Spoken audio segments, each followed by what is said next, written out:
मार्गशीर्ष महिन्याला आजपासून भक्तिमय वातावरणात सुरुवात. मार्गशीर्ष महिन्याला हिंदू धर्मात अत्यंत पवित्र मानलं जातं.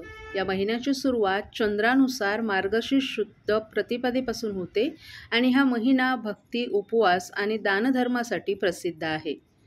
मार्गशीर्ष महिन्याला धन्यमास असंही म्हटलं जातं, कारण श्रीकृष्णानं गीता उपदेशात या महिन्याला स्वतःचा महिना म्हटला आहे. या महिन्यात देवपूजा, पवित्र नदीत स्नान, एकादशी व्रत आणि विविध धार्मिक विधींचं आयोजन केलं जातं.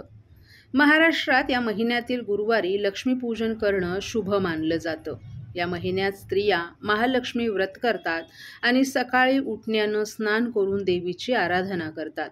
तसंच तुळशी वृंदावन सजवून तेथे दीप प्रज्वलित करण्याचीही परंपरा आहे.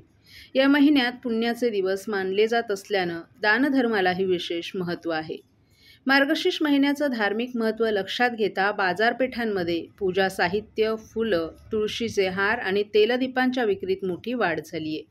मंदिरं आणि धार्मिक स्थळांवरही भाविकांची मोठी गर्दी दिसून येते.